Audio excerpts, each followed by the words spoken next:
नमस्ते। नमस्ते, जय गुरुदेव। पतंजलि के अष्टांग योग में यम जो है 5 यम बताए हैं, 5 नियम बताए हैं। उसमें से जो पहला है अहिंसा यम, ये अहिंसा का पालन करने से, अहिंसा का व्रत करने से क्या होता है, तो वैर का त्याग हो जाता है। हाँ, ये फीलिंग ऑफ एनिमी है ना, ये फीलिंग ही खत्म हो जाता है। तो वैरी या दुश्मन कौन बचेगा? दुश्मनी खत्म हो गई तो दुश्मन कहाँ से रह गया? तो ये क्या है अहिंसा और क्या है हिंसा? हिंसा पशु पक्षी के लिए ना, कहेंगे शेर के लिए वो उसका स्वभाव है, उसका नेचर है, बगैर वो जी नहीं सकता है।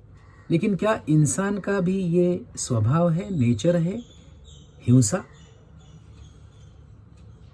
तो अहिंसा शायद इंसान का नेचर या स्वभाव हो सकता है, हिंसा नहीं। और ये बेसिक अगर फर्क समझ में आ गया तो क्या मैं अपने स्वभाव से जीता हूँ? और अगर अहिंसा की बात करें तो हिंसा ना हो, क्या इतना काफ़ी है अहिंसा के व्रत के लिए, या कुछ और है? जैसे 2 शब्द है ना हमारे पास कि एक है सहानुभूति सिंपथी और दूसरा है समानुभूति एम्पथी। तो सहानुभूति में कोई और है जिसके प्रति मुझे सहानुभूति फील हो रही है, तो 2 तो है। और ये सहानुभूति कभी भी उल्टी भी हो सकती है। जब तक वो अपना अपना लगता है ना, तब तक सहानुभूति है। जब अपना लगना बंद हो गया तो सहानुभूति खत्म हो गई। सो ये स्टेट परमानेंट है क्या? दूसरा शब्द है समानुभूति एम्पथी। एम्पथी तब होती है तब सम अनुभूति होती है, एक जैसा ही फीलिंग होता है। इसका मतलब किसी गहरे लेवल पे, गहरे तल पे वो दोनों एक दूसरे को 2 नहीं समझ रहे, एक फील कर रहे, एक अनुभव कर रहे। तो क्या इस अवस्था में अहिंसा संभव है, या उस अवस्था में अहिंसा संभव है जहां सिंपथी है, सहानुभूति है? देखिए, मैं दूसरों के प्रति अहिंसक होता हूं, इसमें भी गड़बड़ है क्या? तो क्या मेरा अहिंसा स्वभाव है, अहिंसा से जीना? देखिए, कोई आदमी अगर चोरी भी करता है ना, तो इसलिए कि कुछ समय तक वो बिना चोरी के रह सके। तो इंसान जब हिंसा भी करता है ना, तो फाइनली किस लिए? कि वो अधिक समय के लिए या तो परमानेंटली उसके स्वभाव में जी सके, जो अहिंसा है। तो अहिंसक होने के लिए हिंसा करनी पड़ती है क्या? अहिंसक होने के लिए, अहिंसा में जीने के लिए हिंसा करनी पड़ती है क्या? इस ढंग से भी हिंसा और अहिंसा में फर्क महसूस किया जा सकता है। और है क्या हिंसा? देखिए, मेरा आनंद मुझ में नहीं है, वो किसी व्यक्ति में है, किसी जगह में है, किसी वस्तु पदार्थ में है, या किसी विषय में है।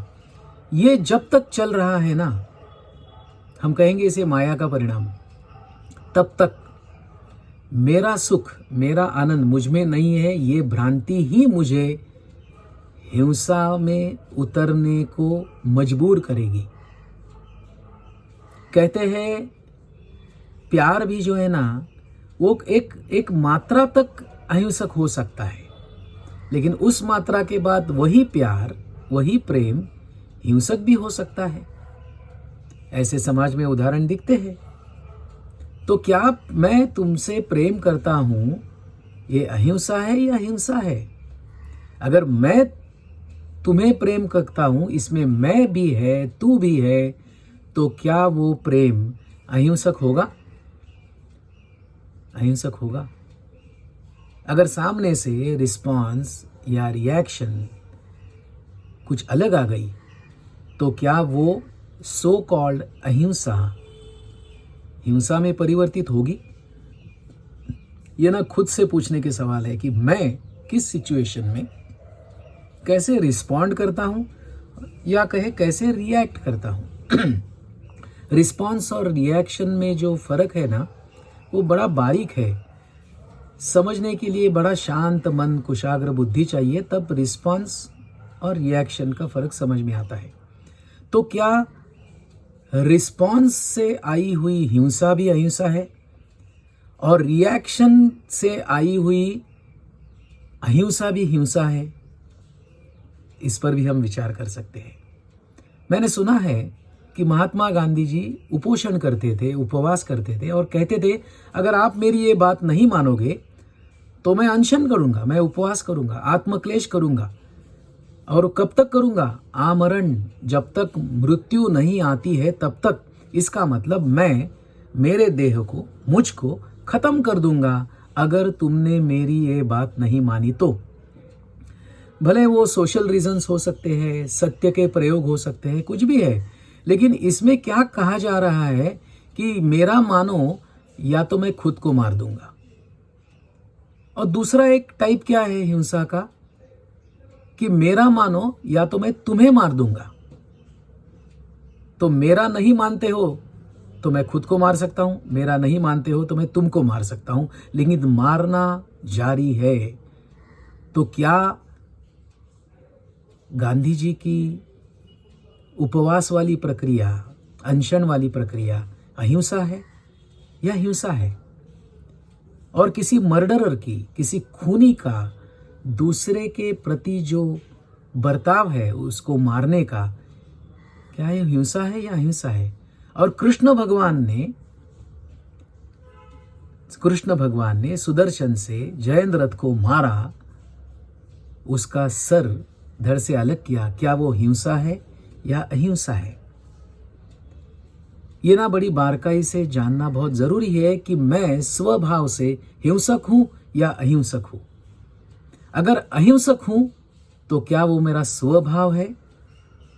क्या वो मेरा रिस्पॉन्स है टू द वर्ल्ड और रिएक्शन टू द वर्ल्ड? इस पर गहरी सोच में हम जा सकते हैं और इस एंगल से, इस बारकाई से अगर अहिंसा को समझेंगे, पतंजलि योग सूत्र के साधन पाद में जो तीसरे सूत्र में यमों की बात की है ना, अहिंसा, सत्य, अस्तेय, ब्रह्मचर्य और अपरिग्रह, इसमें से शायद अहिंसा थोड़ी थोड़ी हमारे समझ में आ सकती है। बहुत बहुत धन्यवाद।